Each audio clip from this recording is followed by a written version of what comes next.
Hey guys, today I'm going to be covering the Zelda franchise, and this is my love letter to my favorite gaming franchise of all time. And I'm going to be reviewing every game that I've played every mainline game that I've played in the Zelda series. From 1986 to 2017 with Breath of the Wild. And I haven't covered it on this channel yet, so this will be new. Zelda 1, the one that started it all. This is definitely one of the best NES games out there. I mean, it's the first game to ever include saving your game without using a complex password, and that was a big step in gaming back then. And it also had an open world and just said, literally, whenever you pop the game in, it does not hold your hand at all and just sets you out into the world, and you do whatever you want. That's a strength and weakness to this game. There's like these little hint places, but the hints never make any sense at all. Like there's this one guy that just says grumble, grumble, and you're supposed to get him a piece of chicken or something from this store. And how are you supposed to know that without looking it up? And back then in the 80s, you couldn't look up anything. The only way you could look things up back then was a monthly subscription service to Nintendo Power. And that cost money, and that's how they got you. Yeah, Nintendo were dirty dogs back then too. Back to the game being vague as heck. I mean, there's secrets in this game that you just have to burn a tree down, a random tree. They don't have any difference from the rest of them. So my dad said back then that they would just burn down every tree possible until they got the cave or what they're looking for. Same thing with bombs. Okay, so I gotta find a secret here. Oh, they all look the same. What am I gonna do? Okay, it's time. It's time to go burn the whole forest down.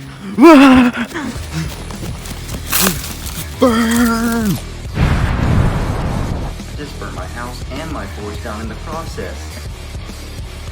Now that we got all that out of the way, let's talk about the dungeons for a little bit. All the dungeons are really fun in this game. They're not like very complex like the other ones. They all have distinct colors and shapes. All the dungeons are named after what they're shaped after. The first one is shaped after an eagle, and level 2 is shaped after a crescent moon, and level 3 is shaped after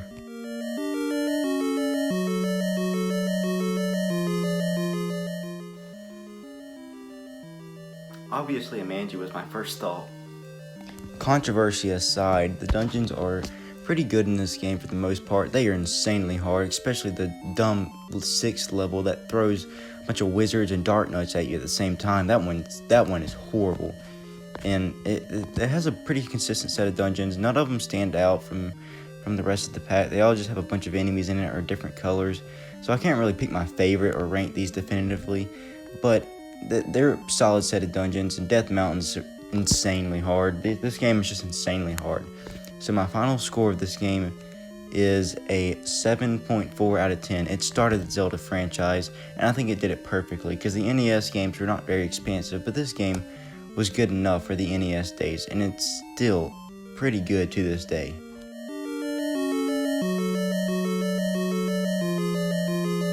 Oh yes, Zelda 2, one of the hardest games of all time. This game is a weird one. It's a mixture of an RPG and a platformer and a tiny hint of actual Zelda gameplay. It's definitely the black sheep of all the Zelda games in the series. But was it good changes like Breath of the Wild? No. Even though it strayed so far away from the Zelda formula, is it still a good game? No. It's not the worst NES game, no, not by a long shot. It's just that this game is not like the first game at all. This game is super unfair, super hard, and it don't have much redeeming qualities. It's got one of the best dungeon themes for the old games. I think I like it better than Link to the Past dungeon theme, but that's about the only thing it has going for it. It's got a pretty fun combat, but it just gets overshadowed by the unfairness. I mean, my goodness. And the vagueness from the first game is back in full swing, baby. I mean, there's this part in the Great Palace where you have to, like, jump through this invisible wall, but you don't even know where it is. Like I said, you need a Nintendo Power subscription, and they want your money. Me and my dad barely beat this game. We struggled so much with cheating. So this game had to have been impossible to beat as a kid without all the cheating you could do on the Wii U, like saving anywhere you want. I mean, seriously, this game is insane. Death Mountain will make you want to throw your Wii U out the window and blow it up with an RPG.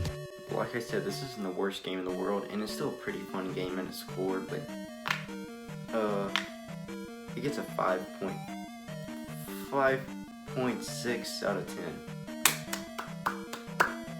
Link's to the Past took all the good stuff from Zelda 1 and expanded on it in the most perfect way possible, made things more streamlined, secrets more easy to find, dungeons more complex, better boss fights, more lore to the story of Zelda. It just perfected everything from the first game in the 2D Zelda game.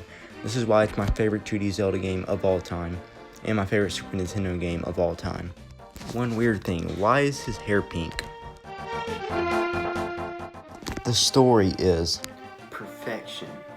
The dungeons are perfection. This game introduced series staples like the Master Sword, a dark version of Hyrule, like an alternate universe type scenario, and it introduced Kakariko Village, a bunch of classic songs and motifs. You can thank this game for a lot of staples that has happened in the Zelda series. And the original soundtrack in this game is an absolute classic. It has the themes like Dark World, it has the boss theme, the epilogue, the staff roll, just Black Mist. Black Mist is one of my favorites. This is such a classic game, and it's one of my favorites just because it perfected 2D Zelda. This is my favorite 2D Zelda game, and this game easily gets a 9.1 out of 10. Also, Ganon's Tower is one of my favorite dungeons in all of Zelda. It's in my top 10 somewhere. For Link's Awakening, I'm going to be covering the Switch version because it's the only version I ever played. I never played the Game Boy version. And I know this game came after Link to the Past, that's why I'm covering it. So anyways, Link's Awakening has got to be the best Game Boy game there ever was. I always wanted to play this game. I did play the Game Boy game a little bit on the 3DS, but I got confused and just gave up on the game. Also just hated the way the system was with most of your stuff being on 2 buttons. It was so annoying switching between them. And then I saw that there's a Switch version coming with great new graphics, new soundtrack that's orchestrated now, and quality of life changes. And I was so hyped because I always wanted to finish this game. And I pre-ordered it. As for fun fact, only game I ever pre-ordered and bought at GameStop the day it came out. And I loved every second of this 10-hour game. This game is so good. It has the most consistent set of dungeons in the whole series, in my opinion. Whether it's Tail Cave, Bottle Grotto, Key Cavern, Angler's Tunnel, Catfish's Maw, Face Shrine, Eagle's Tower, or Turtle Rock, all the dungeons are bangers in this game. I mean, they're not as good as the 3D Zelda dungeons, but they're more consistent. There's no bad dungeons in this game. I was so surprised in how consistent they were. The bosses are okay in this game. It's got the Eagle from Eagle's Tower, which is the best 2D Zelda boss of all time, in my opinion. But all the other ones are either hit or miss. They're either very, very, very easy, or just not that interesting. But the Eagle, though. Whether you like it or not, I think this game's story is better than some 3D Zeldas and Link to the Past. Link's Awakening story takes place on the island of Koholint, and at first we just think it's a regular island that he washed up on, and later on throughout the game, through the 6th dungeon before it, you learn that this island is all a dream, and that waking the dreamfish will destroy the island and all of its inhabitants that you've grown close to the whole game. And it makes you just decide if you want to do it or not, and there's no telling what Link was thinking during that time. It's such a hard-hitting story, and there's a bunch of hints throughout that it's a dream. And then the North Shrine just tells you straight up, and then all the dungeons after that have like somber themes, somber. The soundtrack of this game is amazing soundtrack with the orchestra now, and this is such a good game. Please get it for the Switch if you haven't played it. This one right here.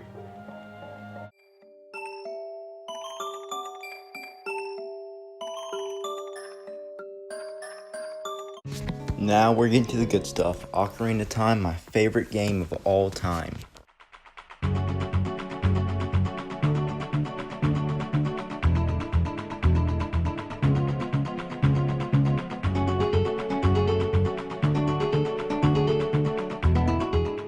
This game is firing from all cylinders. This is the first 3D Zelda, and it does not show at all. This game is aged like fine nuclear fallout food. I mean, the graphics might not be like top tier, but everything else in the game is so polished to an amount that it's called the greatest game of all time. And I really cannot see anything topping Ocarina of Time for me, because I played it so many times and I never get tired of it. It's a little slow to start with, but most 3D Zeldas are, and it's just once you get into it, once you get to the adult Link part of the game, it goes from a regular groundbreaking 3D game into an absolute masterpiece. The adult Link part of the game is worth the price of admission. There's 4 amazing dungeons and the water temple. As Child Link, the world is happy, and as adult Link, not so much. Because Ganon perverted the timeline or whatever when you get the Triforce of Power, whenever you pull the Master Sword after getting the 3 spiritual stones. So it just corrupts everything, which is awesome. The adult Link part of the game is also a really cool analogy of growing up. I mean, just think about it. As a child, everything's happy and you live in a lively world, everything's exciting, and then when you become an adult, you have more responsibility, more stressful situations, and not everyone likes you. I mean, I'm not an adult yet, I'm still a teenager, but I still can see the analogy of this game, and it's just amazing. Now, another thing I want to talk about in this game that this game perfected is atmosphere. Ocarina of Time's OST is Koji Kondo's best work, in my opinion. I mean, the atmosphere of the pieces that he put together is insane. Forest Temple is a prime example. The Forest Temple, it feels like you're in an abandoned temple in the middle of the woods. I mean, I don't know how, but the instrumentation or whatever he used, it just feels like it. It feels like someone's following you. It's just a song that keeps nagging at you with that chant or whatever. And I hated it as a kid. I hated most of the music as a kid because it scared the daylights out of me. Ocarina of Time isn't the only game that's perfected atmosphere though, because Majora's Mask is just as good as Ocarina of Time. Just the music takes it to a different level in this game. I mean, you know where you're at, and you can picture where you're at just by listening to Koji Kondo's masterpiece of an original soundtrack.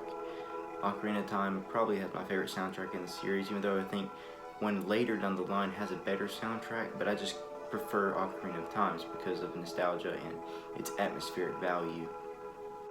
While we're still on the subject of atmosphere, the Shadow Temple, my second favorite dungeon in this game, and mainly because of its amazing atmosphere it sets. According to the Shadow Temple lore, this place holds all of Hyrule's worst criminals and tortures them to death, and in the original Nintendo 64 version, you can see blood on the ground next to the torture devices.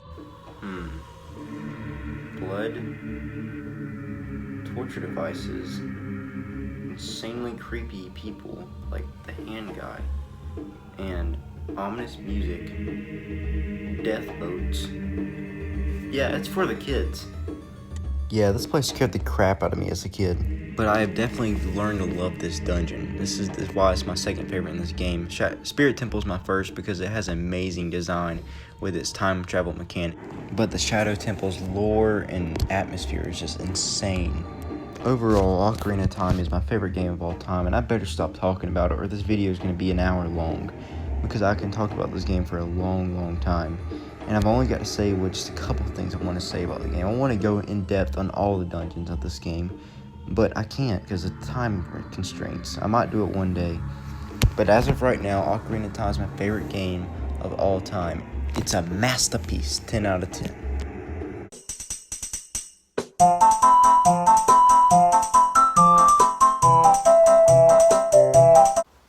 Since we are covering Majora's Mask now, and Hyrule is old news and Termin is the new cool, I will be moving spots because my bedroom is old news and this new spot is cool now. Now, Majora's Mask is an example of something when doing something completely new is awesome. Like Link's Adventures is an example of it not being good at all. And this game did new right. This game's time mechanic might scare some people off of playing it. And please don't let that get in your way because it isn't really a issue, it's a story plot. Because the moon's going to fall on you in 3 days, and you still have plenty of time to complete dungeons. Sometimes it can get a little bit stressful, but once you get the song that slows down time, it's so easy. Another new thing, masks. Masks are amazing in this game. Becoming a different race in the Zelda universe is amazing, and I never thought I wanted it, because I came into this game blind playing it on the 3DS, and I was amazed on how the masks work. They were so cool, And all the other minor masks, like the bunny hood, are just amazing additions too. And collecting all of them is pretty fun too. It's another very good collectible for this game. The gameplay in this one is much different than other Zelda games. There's only 4 dungeons in this one to start off with. And the 4 dungeons are great, besides Snowhead. I don't really care for Snowhead that much. But Stone Tower Temple is my favorite dungeon of all time, and it's stayed like that ever since I played it. I really love how you use all the masks you get throughout the game in the last dungeon, Stone Tower Temple. And then the flipping mechanic with the light arrows is just amazing, and it's the icing on top of this great dungeon. Literally everything in this game climaxes in Stone Tower Temple. And the music, oh my goodness, the music for Stone Tower Temple is an absolute classic. Stone Tower Temple's music is probably my favorite dungeon theme out of any others also. I mean, I talked how good about Ocarina of Time's dungeon songs were, but Stone Tower Temple's better than them.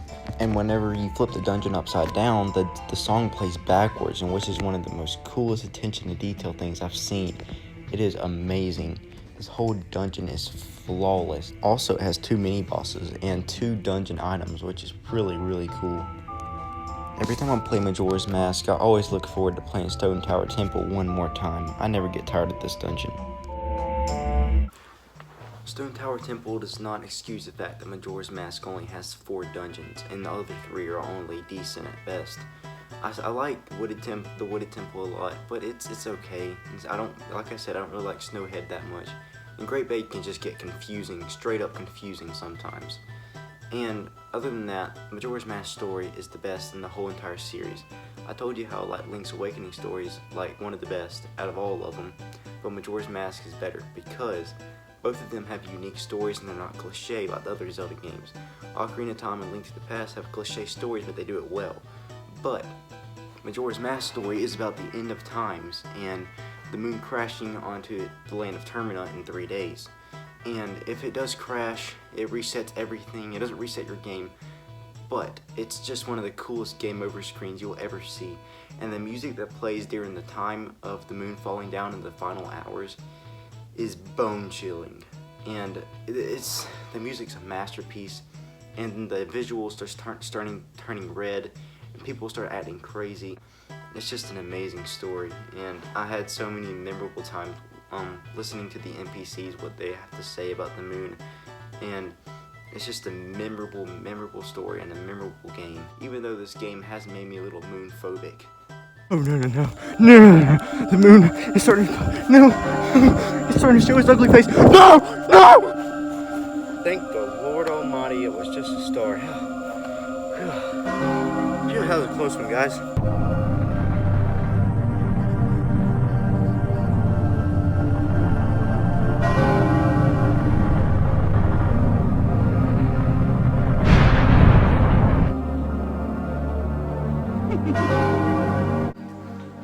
That wasn't just a star.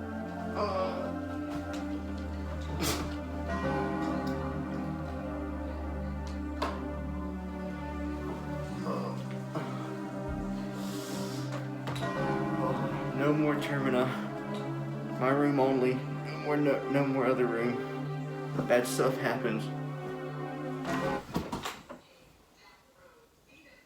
The Wind Waker, boy do I have some mixed feelings on this game. The sea is way too open and it takes too long to get from point A to point B. But the dungeons are kind of mediocre in this game. The story is amazing. Well, as amazing as a cliche story can be, but it's good. The final Ganondorf fight is one of the best in the whole series. Maybe Ocarina of Time is better, but it's amazing. A lot of the boss fights in this game are really good. I'm really short on time, that's why I'm talking this fast, because I've been dragging this video on way too long. So anyways, the soundtrack of this game is blissful. It's got awesome songs like The Great Sea, Mini-Boss Theme, Madolga, Dragon Roost Island, Staff Roll. I mean, the list goes on and on. This game's soundtrack is awesome. But it has mediocre dungeons. It has one pretty good one, the Earth Temple, but it can't save it. The sea is just way too long to sail on until you get the fast sail, which that's only in the HD version. So, this game gets a 7.8 out of 10. Too much water. It's not even for the memes. That's my legitimate score of the game. I mean, it still has a bunch of water. 7.8 out of 10. It just all ties together. Now here's a really good 3D Zelda game right here. Twilight Princess. has the best dungeons in the Zelda series. I mean, I talked about how Stone Tower Temple is my favorite dungeon out of all the Zelda games, and that's in Majora's Mask. I talked about how Link's Awakening has the most consistent set of dungeons, but this game has consistency. There's only one that I don't like, and the rest are just phenomenal. Harbor's Grounds is like you have Forest Temple and Shadow Temple had a baby and it's in a desert. Goron Mines is the best fire dungeon in the series, no cap. City in the Sky is like if you're Spider-Man zipping from one area to another with a double claw shot. The double claw shot is one of the best items in all of Zelda. It is so cool. And Hyrule Castle, oh, don't get me started on Hyrule Castle. It's just a fest of destroying enemies over and over and over again. And you don't see that much in 3D Zelda games. It just, Hyrule Castle is the best final dungeon in the whole entire series. Then you got Palace of Twilight. Oh, the atmosphere Palace of Twilight is just perfect. Then you fight Zan at the end, which is another really, really good boss. And I will get to the bosses later. The Snow Mansion is also a very, very great dungeon. So all the dungeons but the Forest Temple in this one are awesome and perfect in every way possible. Not my favorite, because the Stone Tower Temple will always be my favorite. But they're just the most consistent set of 3D dungeons. And there's 9 dungeons in this game, which is more than any other 3D Zelda game. And that's amazing. That's why I love this game so much, because dungeons are my favorite part of Zelda games. Oh, and the bosses in this game are the best in the series. Star-Lord is the best boss. The one on screen right now is the best boss in all of Zelda. He is amazing and so fun, partly because of the use of the spinner, which the spinner is fun on its own. And it just takes it to a new level. This boss fight is amazing. And then Blizzetta is amazing too. You fight her with a ball and chain on ice. It's so cool. And then there's Argorok, which is the dragon at the end of the amazing dungeon City of the Sky. I love the bosses in this game so much. They're so fun, and they're the best by far in the series. Maybe Skyward Sword has is close to it, but it's not. Twilight Princess has the best bosses in the series by far. As much as I talk positive about this game, it ain't perfect. It's got some real issues with the Wolf Link parts. I find Wolf Link very boring to control, and in the first parts of the game, when you're Wolf Link collecting the bug tears, the bug tears, to get the fountain back and you turn back to human, it is so boring.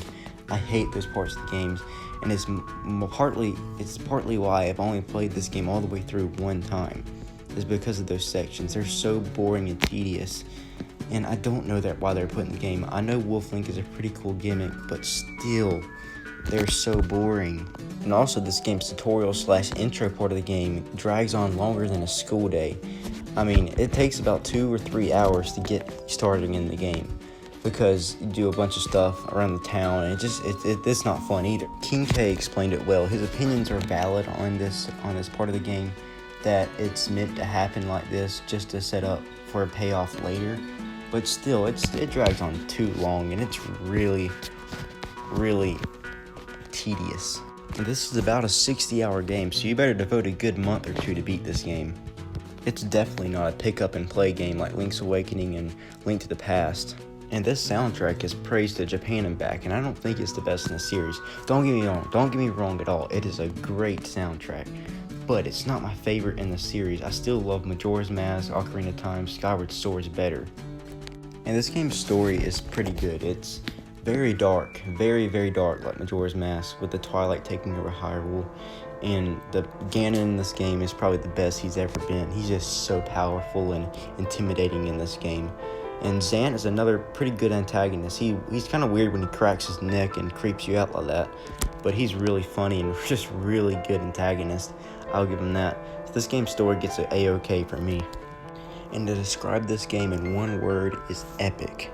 The cutscenes in this game are just pure epic. Whenever Link is on an opponent and he just rises up with the twilight in the background, it just sends chills on you.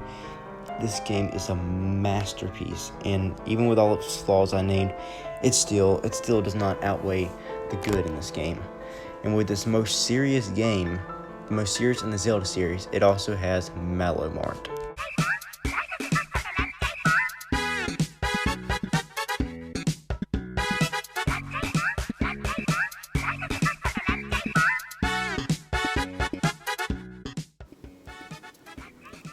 What is this? Yeah, is this 911? 911, what's your emergency? Some weird anime crap is interrogated my Zelda game that I love so dearly. Come here quick. Quick!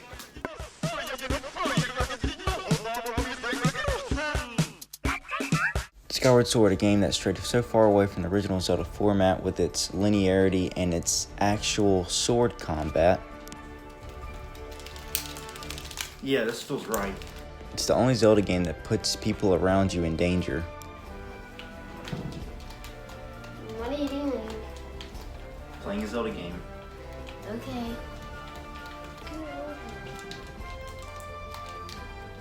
What are you doing? Skyward Sword. This game is definitely not the most popular 3D Zelda game, and I'm here to defend it. Even though I don't really like the gimmicks of the motion controls, it's still a really fun system to me. And yes, this game is painfully linear, but I don't think that's necessarily a bad thing. I mean, the dungeons in this game are great, and the quests before the dungeons are pretty fun most of the time, and the linearity never really bothered me. It's just all the pointless fetch quests. And the real prime example of these fetch quests is after you beat all the dungeons in the game and you're trying to get into Sky Keep, and you have to go back to all the areas and do all kinds of fetch quests to get the part of this one song that you have to do to open Sky Keep. It is like, it's fun. There's some parts that are fun in that part, but most of it's just fetch quest. I will stand by this statement that this is the hardest 3D Zelda game that there is. I died so many times. I mean, I started playing this game when I was 8, and I beat it when I was 14, so it took me 6 years to beat this game.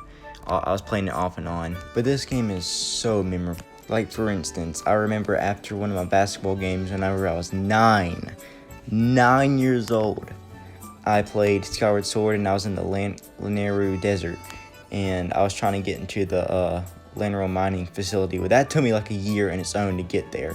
It took me such an embarrassing amount of time to get to the Lorule mining facility. I don't know why, but my young brain cannot take this game. So yeah, this game is really hard and very, very long. It's longer than Twilight Princess, or at least in my experiences, it's longer than Twilight Princess. Now I'm going to talk about the good things about this game, since I bashed it for so long. This game has great dungeons and bosses all around. I don't think they're better than Twilight Princess's dungeons, but they're really, really good, especially Ancient Cistern, my favorite in this game. Ancient Cistern is such a good dungeon. It's got like a heaven and hell comparison type thing where the top floor is beautiful and the bottom floor is just atrocious. And both floors are so fun to navigate and to go between one floor or the next, and then getting the boss key down low and then climbing up with that rope is so amazing with all the demonic zombie bokoblins chasing you. And I heard this like an analogy for something from this old Japanese folktale. And this dungeon also has a whip, so... And to top it all off, it has my second favorite boss in all of Zelda. I mean, if ripping a giant statue, moving statue's arms off with a whip, and then using his swords to cut his body in half doesn't excite you, I don't know what will. This is such a satisfying boss, and it's a great way to end this amazing dungeon. And the characters, you all know how to talk about them because they are on point in this game. Link is pretty good. Zelda is amazing in this game because her and Link actually have a relationship in this game, and she pushes him off a cliff, so cool love story. I like that they actually have personalities in this game. I mean, Link has had a personality before, but he's a pretty good one in this game, and Zelda has a really good one in this game. Then there's Groose, the Biff of the Zelda universe. I love this character so much because he reminds me of Biff from Back to the Future. At the beginning of the game, he hides your loft wing and he makes fun of you at the beginning so much. He's so mean to Link. And then he has a nice character arc where he becomes a partner to Link and like actually saves Hyrule from the imprisoned. It's a really cool character arc. And he's just so cocky at the beginning of the game. I love him so much. And Grooses' theme is so iconic at this point. What do you think you're doing? Biff.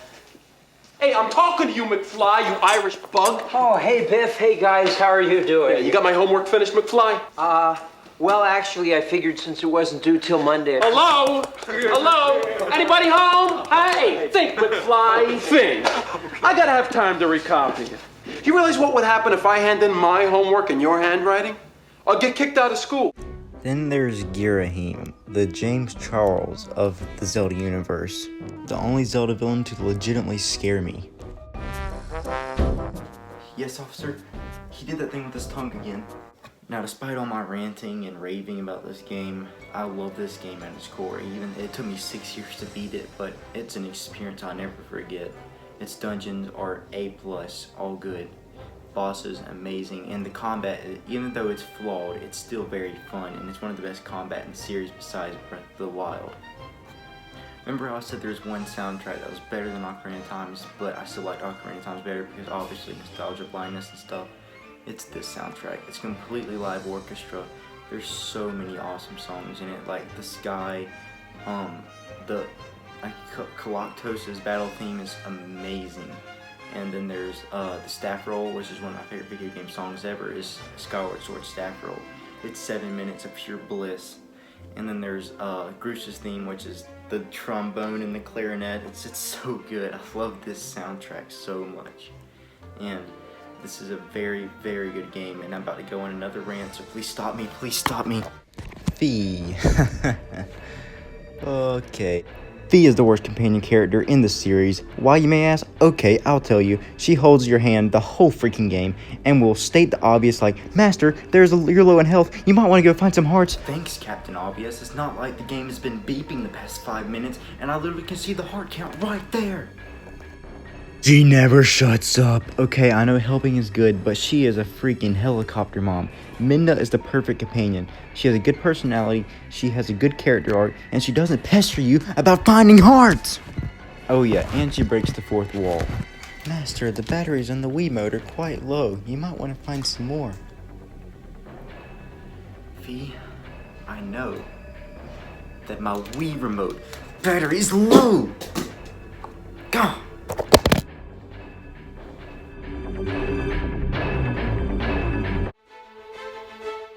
This is my definitive childhood Zelda game. I know how I talked about I played Ocarina of Time a lot as a child, but I really played this one a lot as a kid because I had a 3DS and my 3DS was one of them gold ones that came with this game, and I played this game to death. I probably played it about 9 times as a kid. I haven't played it in about a good 3 or 4 years, but I still can critically review this game because I still remember basically all the game. It has a decent set of dungeons. None of them are really stand out besides Lorule Castle. Its soundtrack is pretty decent. There's not really many standouts but Lorule Castle. This game is a perfect pick up and play game. I mean, you can just pick it up easily, start playing it, have a lot of fun. It's got the one thing about this game I do love is its non-linearity. You can do in the Dark World whatever dungeon you please before another. Like, you can just mix it up every time. That's why it kept me occupied every time I played this game whenever I was little. I just tried to mix up the dungeon order, and you still can do that in the Light World too. It's a very, very fun Zelda game. It's got some flaws, but yeah, this is one of my most nostalgic Zelda games. I'm not even gonna lie. I played this game a lot, and baby Ethan loved it.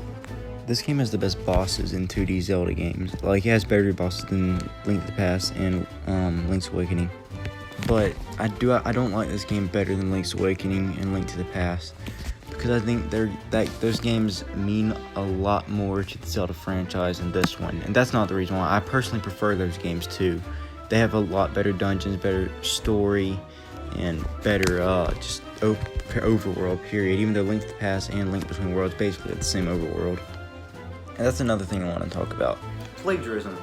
Yeah, it recycled a ton of things from Link to the Past, but it changed up the dungeons a lot and did a bunch of new things, so I'm not going to complain about that a lot, but it has the same exact overworld, and I mean to the T, exactly the same dark and light world, and it has Hyrule Castle in the middle, and it has basically the same story too. So, I mean, really, also, wall merging, pretty good gimmick. I can't get it to work in real life for some reason. Yeah. Uh-huh. Okay, I've been summoned. Oh, there's a problem. I love problems. Let's go. My name's Anime PD. PD Anime. I've been caught about a disturbance in the Zelda universe with anime. That's my job. I destroy every anime in my sight. And this will be destroyed and never in this Zelda game again whenever I get done with it. I got my gun. Let's roll, boys. One Piece and Avatar are my favorite shows. What did you say, girl? I don't want to hear this word come out of your mouth again. I'm sorry. I deal with these fans like this all the time. I like Breath of the Wild because it's the only Zelda game I've ever played. I use the books to fight my dungeons in because I'm not that good at the game like my brother. On the other hand, I have done almost every side quest in this game, including all the side quests in Gurudo Village.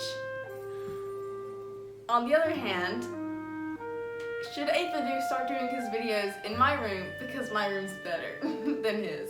It's boring. classic. No, it's not. It's boring. Now, Breath of the Wild, I have a lot to say in a little amount of time. Breath of the Wild is a masterpiece in open world exploration. There's no game that ever compared to this game in open world exploration. But it just turned away from the Zelda formula, from like dungeons. The dungeons are obsolete in this game. They're horrible, not even sugarcoated. They're bad dungeons. But the game is still so good. It's a great masterpiece of a game. And it's a decent, no, I'm not gonna say decent. It's a slightly above par Zelda game. The dungeons are not good at all, but the shrines are fun. The shrines are pretty fun to me. And the soundtrack is not as usual as an epic Zelda soundtrack. It has a somber piano playing in the background most of the time. I mean, there's a bunch of epic tracks in this game, but it's not constantly like most other Zelda games. And the open world exploration is absolutely immaculate. And just trying out new things in Breath of the Wild is so fun. Like, this is probably the funnest game to play out of any of the Zelda games. Like, this is a pick up and play 3D Zelda. Imagine me saying that. It's the complete opposite of Twilight Princess to me. Because Twilight Princess has amazing dungeons and bosses. This game does not. But this game does everything else nice. And it perfected the genre of open world exploration. And another thing I needed to talk about Breath of the Wild is its combat. It is amazing. The breaking weapon system is amazing in this game, and it's kind of annoying, but not really. It's so fun strategizing what you're going to use against the Bokoblin camps, and combat is so fun in this game. I forget about the lack of good dungeons and the lack of the other things that I didn't name, like good bosses and a good final boss. I don't care. This game is still a masterpiece through all that. While it's overall a great game with one of the best atmospheres of any of the Zelda games, there are the flaws I named. It's still a 9.5 out of 10. Open up! What the heck? I wasn't expecting any guests. Hello? We were informed that there is a Zelda game that has anime in it, and I would need to confiscate it and take it out of the vicinity and destroy it for everything it's worth. Okay. Why did I call the police because of this? I don't want to give away my copy of Twilight Princess. I love that game. I just was in the spur of the moment and did that. Well, what am I going to do? That's the game right there. Game's right there on top of the bed. Okay.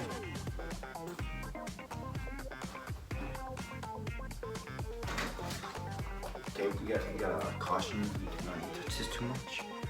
Okay, I will be taking this outside and disposing of it. Is that alright? Yeah, sure, take it. Man, this doesn't look like a Zelda game, but I guess I'll trust you, even though this is Mario. Well, I'm rolling out, boys. We're about to go blow this boy up.